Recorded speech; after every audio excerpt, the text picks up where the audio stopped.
ಅಯೋಧ್ಯೆಗೆ ಮೈಸೂರಿಗನ ಒಂದು ಕೆತ್ತನೆಯೇ ಫೈನಲ್ ಆಗಿರುವಂಥದ್ದು. ಅಯೋಧ್ಯೆ ರಾಮ ಮಂದಿರಕ್ಕೆ ಮೈಸೂರಿಗನ ವಿಗ್ರಹವೇ ಫೈನಲ್ ಆಗಿದೆ. ಶಿಲ್ಪಿ ಅರುಣ್ ಯೋಗಿರಾಜ್ ಕೆತ್ತಿದ ರಾಮನ ಮೂರ್ತಿಯೇ ಫೈನಲ್ ಆಗಿದೆ. 5 ವರ್ಷದ ಬಾಲರಾಮನ ಹೋಲುವಂತಹ ವಿಗ್ರಹವನ್ನ ಶಿಲ್ಪಿ ಅರುಣ್ ಕೆತ್ತಿರುವಂಥದ್ದು. 3 ಶಿಲ್ಪಿಗಳು ಕೆತ್ತಿದ್ದ ಮೂರ್ತಿಗಳ ಪೈಕಿ ಅರುಣ್ ಕೆತ್ತಿದ್ದ ಮೂರ್ತಿ ಈಗ ಫೈನಲ್ ಆಗಿದೆ. ಜನವರಿ 18ರಂದು ರಾಮ ಮಂದಿರ ಗರ್ಭಗುಡಿಯಲ್ಲಿ ಮೂರ್ತಿಯನ್ನ ಅಳವಡಿಕೆ ಮಾಡಲಾಗುತ್ತೆ. ಜನವರಿ 22ರಂದು ಅಯೋಧ್ಯೆ ಬಾಲರಾಮನಿಗೆ ಪ್ರಾಣ ಪ್ರತಿಷ್ಠಾಪನೆ ಮಾಡಲಾಗುತ್ತೆ.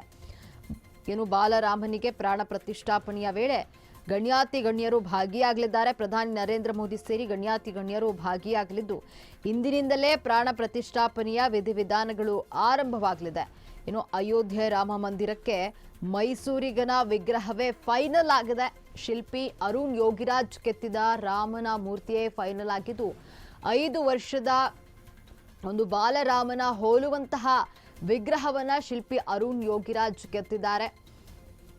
3 ಶಿಲ್ಪಿಗಳು ಕೆತ್ತಿದಂತಹ ಮೂರ್ತಿಗಳ ಪೈಕಿ ಅರುಣ್ ಕೆತ್ತಿದ್ದ ಮೂರ್ತಿ ಈಗ ಫೈನಲ್ ಆಗಿದೆ. ಜನವರಿ 18ರಂದು ರಾಮ ಮಂದಿರ ಗರ್ಭಗುಡಿಯಲ್ಲಿ ಮೂರ್ತಿ ಅಳವಡಿಕೆ ಆಗುತ್ತೆ. ಜನವರಿ 22ರಂದು ಅಯೋಧ್ಯೆಯ ಬಾಲರಾಮನಿಗೆ ಪ್ರಾಣ ಪ್ರತಿಷ್ಠಾಪನೆ ಆಗುತ್ತೆ. ಬಾಲರಾಮನಿಗೆ ಪ್ರಾಣ ಪ್ರತಿಷ್ಠಾಪನೆಯ ವೇಳೆ ಗಣ್ಯಾತಿ ಗಣ್ಯರು ಭಾಗಿಯಾಗಲಿದ್ದು ಪ್ರಧಾನಿ ನರೇಂದ್ರ ಮೋದಿ ಸೇರಿದಂತೆ ಗಣ್ಯಾತಿ ಗಣ್ಯರು ಭಾಗಿಯಾಗಲಿದ್ದಾರೆ. ಇಂದಿನಿಂದಲೇ ಪ್ರಾಣ ಪ್ರತಿಷ್ಠಾಪನೆಯ ವಿಧಿವಿಧಾನಗಳು ಆರಂಭ ಆಗಲಿದೆ.